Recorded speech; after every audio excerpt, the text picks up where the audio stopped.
Hey there, I'm Tara C. Sinclair of Creations, and today I want to talk to you about making some Jerry sneakers. So the Jerry sneakers is a pattern on my website. It is a free design. The pattern itself that I offer is just instructions and provides you with details on making a pair of sneakers. Now these sneakers are dependent on having the rubber sole and insole from Sneaker Kit, and dependent on having the pattern pieces from Sneaker Kit as well. However, what I want to do today, this is a Jerry sneaker made from wax canvas. I want to dive into that pattern and give you a rundown of some of the interesting, I'm not going to say complex, but some of the interesting things about it. So we're going to start with your material requirements, talk through a little bit about that so you can understand the different products that you need to have on hand to make your own pair of sneakers. And then we're going to go through some of the tools I use in making my sneakers. There's a couple of interesting items. And then I also have a standalone video for some of the techniques used in it. So again, today we are going to be dealing with the Jerry sneakers pattern. To get the pattern, head to my website, uhcreations.com, UHOH creations.com. Head to the pattern section and you're going to find the Jerry sneakers pattern is a free design. Download it, take a look at it, give it a read through. Always read through your pattern before you dive into it because you never know what you're going to come across.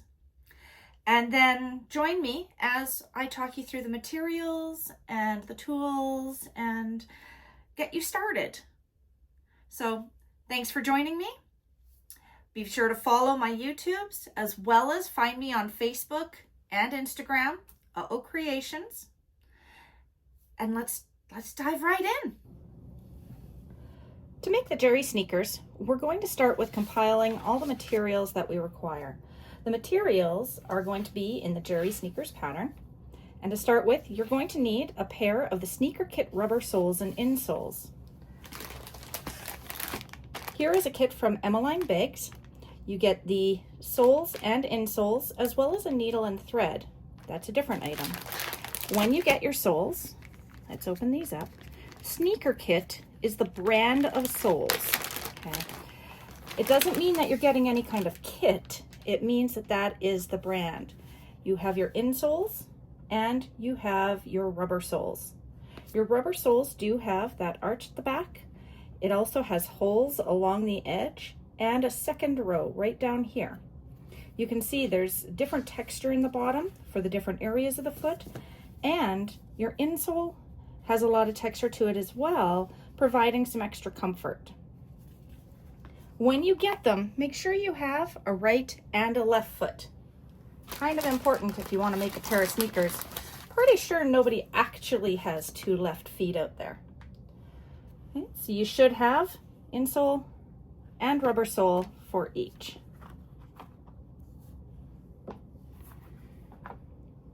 Our next item is exterior fabric and lining fabric.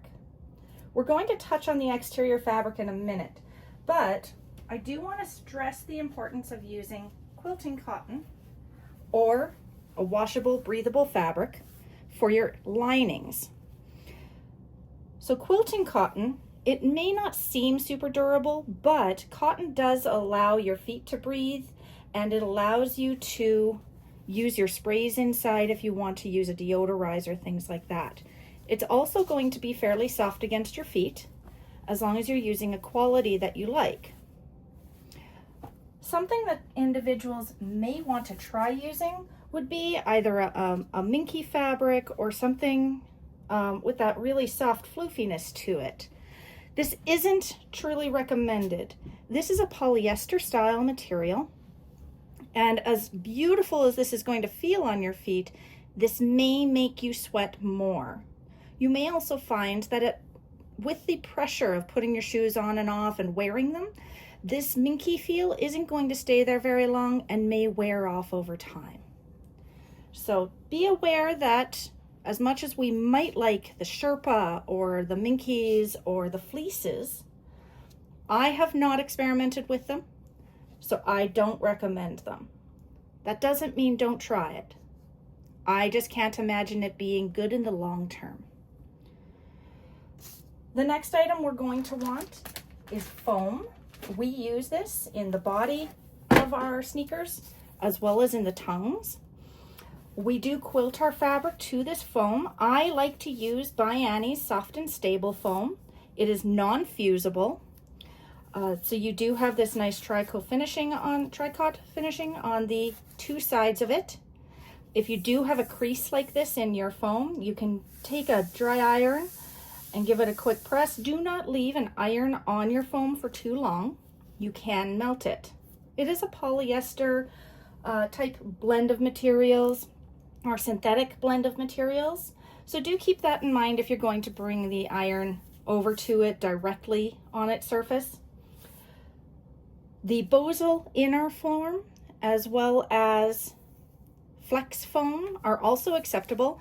Again, I don't recommend a fusible foam. I do find that fusing it to a woven fabric leaves you opportunity for permanent wrinkles that don't come out, whereas this one does not. So this is my preferred one. It's By Annie's Soft and Stable. Our next item is the waxed nylon thread. Now, if you did get your sneaker kit soles from Emmeline Bags, you will have your waxed nylon thread already in your package. So when you get your soles, double check and see if that comes with it. I do recommend getting them from Emmeline Bags because I know what comes in that package. This is going to be your 8 yards or 8 meters, one or the other, of waxed nylon thread, which is more than we need to do the soles of your shoes or to attach your shoes to your soles.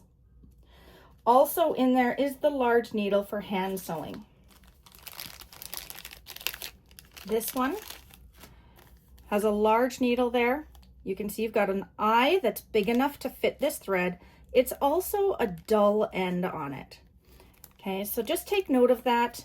It does mean that holes should be pre-punched in your project before you go to sew things, if you're going to sew it together with just that needle and thread. We then need grommets or eyelets with washers. I'm gonna open up my toolkit back here. Let's dig those out. Bear with me one moment.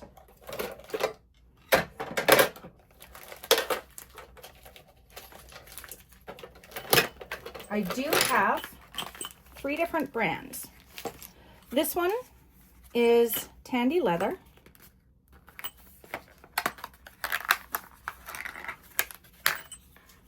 Okay.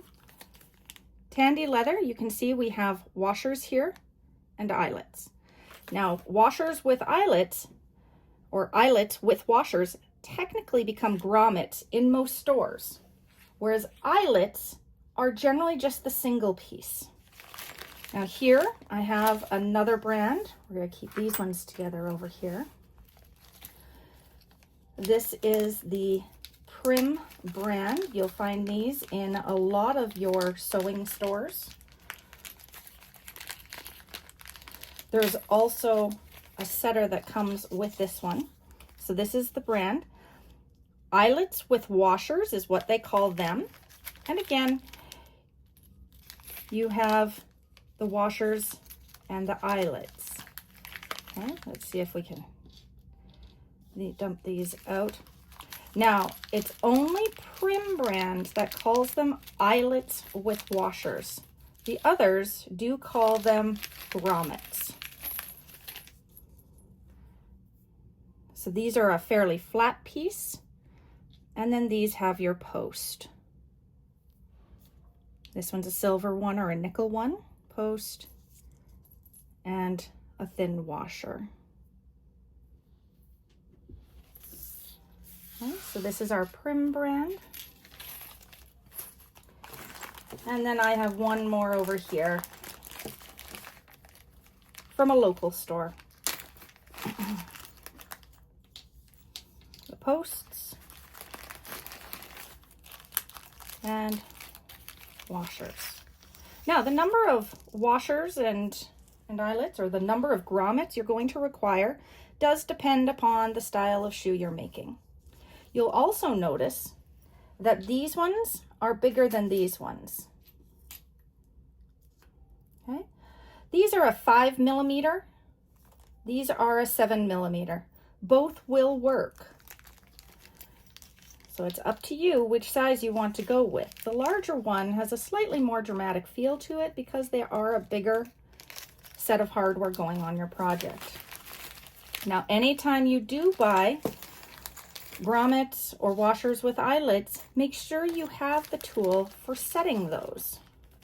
They do always get purchased separately, except in the case of this Prim pack that I received. This pack had some items that came in it. To start with, let's open this up. That Prim pack came with this little black piece. It came with a tube. Okay. And it came with 2 metal parts and this plastic piece, all in that one kit. Now, these 2 metal bits are not installed in the plastic piece. You do have to put them in here. Okay, we'll get to how to set these and where these come together in a little bit. So we're just going to set them off to the side here. But do make sure you have a setting tool. When you purchase the Tandy leather one, you're going to need to get a grommet setter with anvil. This is your anvil right here, and this is your setting tool. Okay. And same with that third-party one I purchased. A very similar setting tool. We have our setting tool and our anvil. Okay.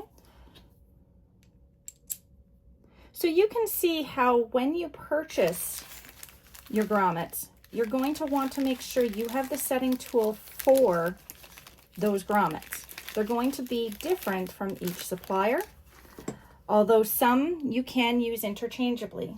Keep in mind, in this case, I have 7 millimeter grommets here. These ones do need to use this setting tool because these other ones are designed for the 5 millimeter. We're going to set those aside for the moment. You're also going to need a pair of shoelaces. It does say 36 inches to 54 inches. This is because, again, it depends upon the type of shoe that you're making, whether you're making the ones that are more like a high top versus the low or the super low. In addition, there's heel tabs that you can add to it. You can see on the picture of the cover, there's heel tabs added. This is to be made out of a non-fraying material, whether you want to use faux leather, cork, ribbon, any of those items for it. And finally, there's a sewing awl kit. I have my favorite sewing awl kit right here. This one has an end that opens up.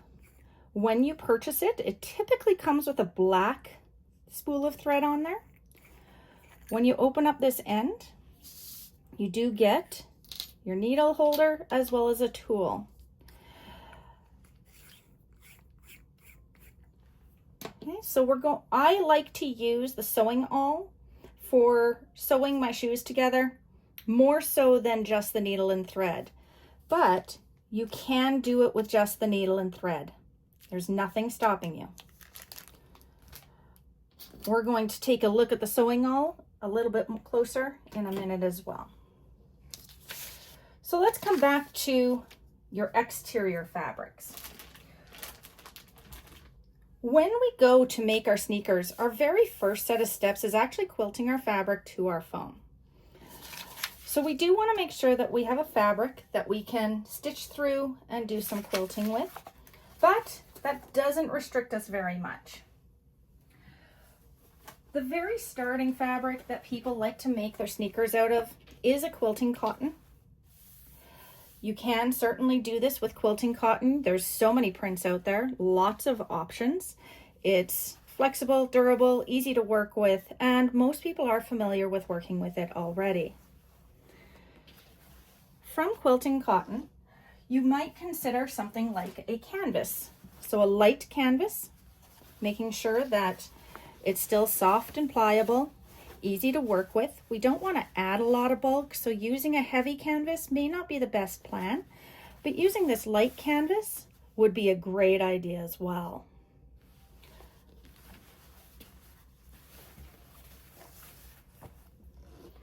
Another material that I have used in making sneakers is this Mora faux leather from Emmeline Bags. You can see it's got a great drape to it. It's soft, it's pliable.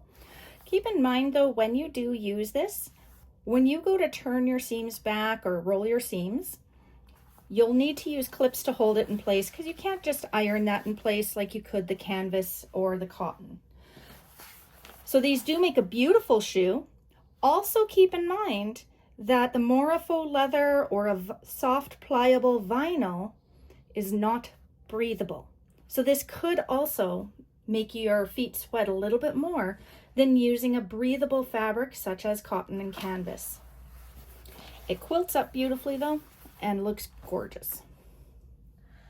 Another option, I've made shoes with the Harris tweed. This is a beautiful Harris tweed from Emmeline Bags. It's gorgeous to quilt through. It is gorgeous as a beautiful finish. It's breathable because it is a wool fabric. It's only a single layer of wool that you're dealing with, that Harris tweed. So it's not like it's going to make it a heavier sneaker to more so than the canvas. It's going to give you a beautiful professional finish and a unique finish. I've also used this waterproof canvas. Now, not all waterproof canvases are created equally. This one is a soft, drapey, silky style waterproof canvas. This is a nylon canvas that has been waterproofed at the factory. It's a beautiful print in this case. It is soft and drapey, giving it an easy to use functionality. It's not going to be super breathable, but it is light, so it's more breathable than a PVC backed or a PU backed waterproof canvas that's out there. So you may need to feel your fabrics before making a decision as to what you're going to use. And finally, it's still in its package, but I have a waxed canvas here that I've also, not specifically this piece, but I've used the wax canvas also for making sneakers. Now it looks very stiff right now, and it is, but once you get this crumpled up, it gives you that worn look, that natural look, and it softens. So like some of the other fabrics, you're not going to want to do a lot of ironing around this, but when you go to crease your seams, it holds its shape beautifully, so it's easy to work with. This also actually quilts up really nice. You will see a little bit of wax buildup on your needle, which you just need to wipe off. If you're quilting with the foam on your feed dogs, you won't see a wax buildup on your feed dogs. No concerns there, and I've never had a problem with my wax canvas from Emmeline Bags. Wax canvas comes in many weights. Sometimes when it's sold, it is sold as a dry weight versus a waxed weight. This one is a 13.5 ounce Tex Wax finish weight. That means that this is 100% cotton and it's 13.5 ounces after it's been waxed. Here it also states it's a 10.10 ounce dry weight. So that means the cotton canvas was 10 ounce canvas and then waxed, producing a 13.5 ounce finished weight. So do keep that in mind when you're looking at wax canvas or considering a purchase of wax canvas. I said it about waterproof canvas, but also wax canvas. They're not all created equally. So that gives you lots of options on what to use for the exterior. It is not all the options by any stretch, but it's certainly a whole list for you to start with. Now that we've gone through the materials in the pattern, let's talk about the things that aren't listed that's going to make your sewing experience better and save you from getting up to go find more things to make your project easier. I have my trusty toolbox here.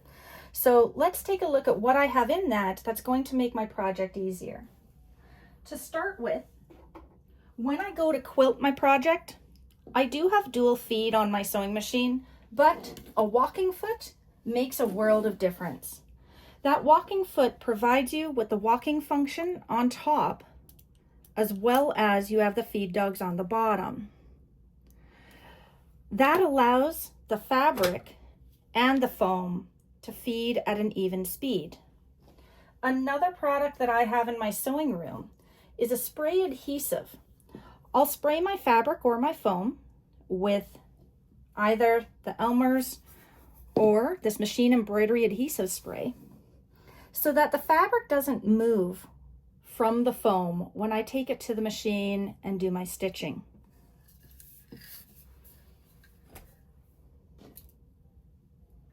Now, when I go to mark the lines on my quilting or on my fabric for quilting, I do use a ruler that has 30 degrees or 45 degree lines on it, depending upon what I want to do for quilting.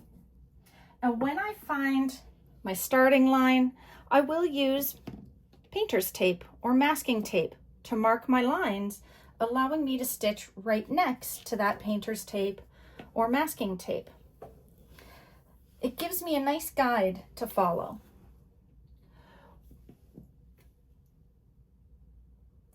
I also have a seam guide that comes with my walking foot.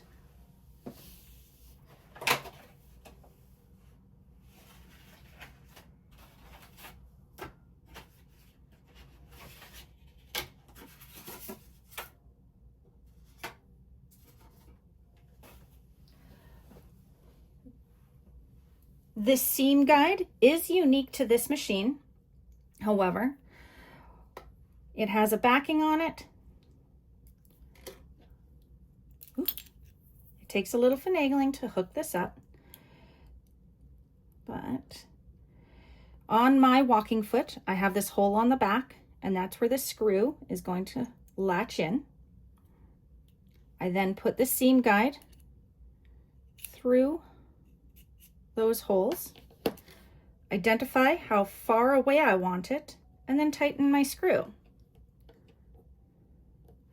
That seam guide, I can put it to wherever I would like it, and now I can use it as my guide instead of the lines on the machine that I'm not going to see when I'm doing my stitching. So take a look at your machine and what kind of seam guides you have accessible to you, as now my needle is going to be in the center. If I'm stitching right down this edge, I know that my other line is 1 1/4 inches away from my needle. And then when I go to stitch, I've still got that same distance. So take a look at your machine to see what guides you have available to you.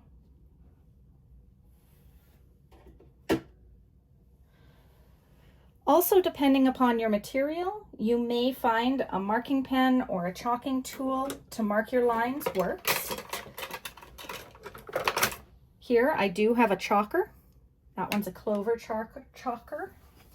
And when you're working with cotton or a fabric like that, it has a wheel here, so keep it right side up, and it marks your fabric. It's also chalk, which means it will brush away. If you have troubles brushing that away, I suggest popping your flannel pajamas on and using your cuff to just scuff it up. The flannel seems to take that away really well. If you're using a Mora faux leather, or a vinyl, I have a white or silver marking tool from moremeknow.com. These are phenomenal for marking on my vinyls and leathers that are darker. I don't recommend them for your light ones. You're not going to see that silver or white marking. Another option is to use a friction pen. I do live in a fairly cold climate, which means that sometimes those friction pen markings can return, so I don't use them very often. Not on my finished projects. So some ideas for doing your quilting. The next set of tools I have are my cutting tools. I do use pinking shears where they have the the triangles for cutting. And this rotary cutter is also a pinking blade. So you can rotary cut while pinking at the same time. It does fit on a regular rotary cutter.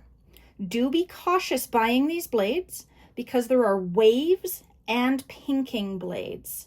So just be aware of the different blades out there before you jump on one. You want to make sure you're getting a pinking blade. We are going to be sewing around some corners and then trimming our fabrics down. So using the pinking just prevents fray from happening. And it allows the fabrics to sit nicer along those curves. I also do have a very good pair of scissors. I'm a fan of my Kai 7250 SL. These are the professional series scissors. They cut through everything beautifully. They come in left and right-handed. I am right-handed. They feel nice. They feel great. They're smooth. I love them. They are a serrated blade. That's what the SL stands for, I do believe. Kai's, my favorites. I also do have a regular rotary cutter. Just a standard one.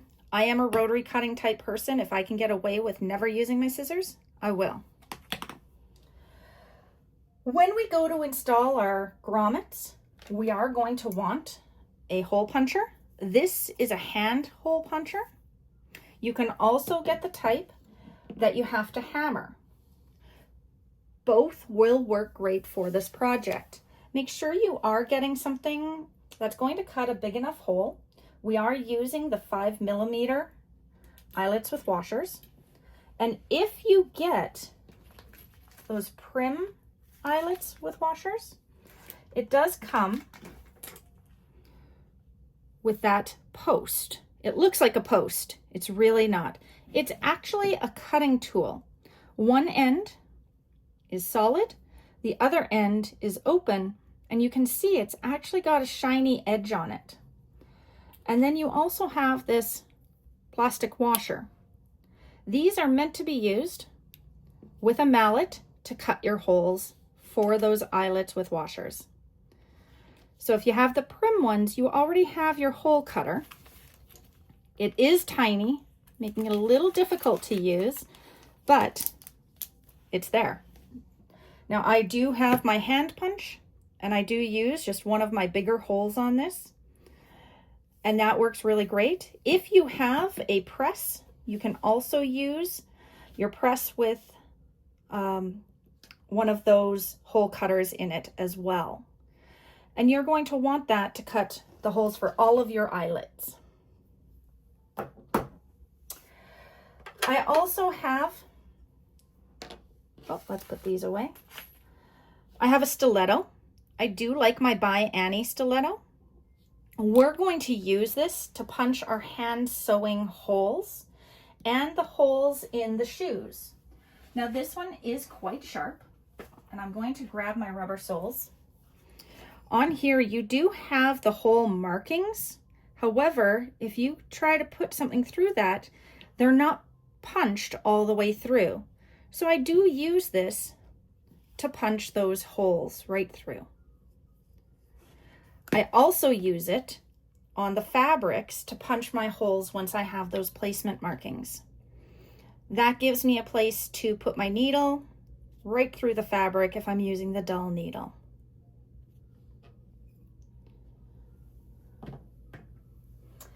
I have my trusty mallet. I do use a poly mallet. I don't use a rubber mallet or a metal mallet. A rubber mallet, I feel, and this is a personal opinion, it gives me too much bounce. I don't like the rubber mallet. A metal mallet is jarring to me, whereas this one, when you smack on something, I feel that it doesn't have that same jarring feel and it doesn't bounce. So this is my preferred mallet. They come in multiple sizes. It's just what I use. I also have fray check, and this is dependent upon the materials you're using. Fray check I put on my frayable fabrics after I've cut a hole. So I will put this on my eyelet holes before I put my grommets and eyelets in place. I will put this on my sewing holes along the bottom edge. And if I find that my canvas, cotton, or Harris tweed fabric is just fraying a little too much, I'll put this along all the edges of my fabric, my raw edges. Fray check is really handy for that purpose. And last but not least, I do have a trusty pen. It's not fancy, it's just a pen. This one happens to be from Bernina. This pen I will use to mark on the back side of my foam. If I'm using a lighter color fabric, I will mark my stitching holes for the hand stitching, because when you do that hand stitching, you're never going to see it later, those marks. I will also use this for marking my eyelet holes, my grommet holes. So therefore, I have a pen handy that's going to work on the project I'm working on. Now, all my marking tools are dependent upon the materials you are using in your project. If you're using a darker fabric, then you're going to need a chalk or a light marking tool, such as that silver or white pen from moremeknow.com. If you're using a lighter fabric, you can use something like a darker pen or a darker chalk or a friction pen. But do remember, when you're making your quilting lines, to use something that is not going to be there later. So now we've gone through the materials you need, the tools I recommend or that I like to have on hand to make my jerry sneakers, and you're ready to dive in. If you're taking a class with me, do check with the host of the class to see what supplies are already going to be on site versus what you need to bring. In any class, we do only make one sneaker. We don't have time to make them both. There's a bunch of hand stitching in there, and that takes a little bit of time. This one specifically is wax canvas. You can see that quilting in there that I've done. We've got the black grommets, and the final stitching was completed, as well as all the hand stitching on the sole. I did just purchase some plain black laces, but really quick tip for you, if you want to make your own shoelaces, cut a 1-inch wide piece of fabric, fold it in half, give it a crease the entire length of it, open that up, fold the two sides into the center, fold it back in half again, and then top stitch it. It gives you a 1/4 inch shoelace. If you want to finish the ends, you can buy eglets. Yes, it's a funny word. Eglets are the ends of your shoelaces. So you can buy metal eglets. Do make sure they're going to fit through your grommets, or lace your shoe and then put the egglet on afterwards. Most of them are a crimp style, so you just crimp them onto the end of your laces. Some of them are just a metal tube with a nice cap on the end, so you're going to put some glue in there and then shove your fabric in there. Have some patience. It's not an easy process. And then be sure to share your jerry sneakers with me on my Facebook group, the Sewing Creations Patterns Facebook group, as well as tag me on Instagram and Facebook. I want to see them. I can't wait to see your jerry sneakers. I've got another one that I need to make, so I better get to work. Happy sewing!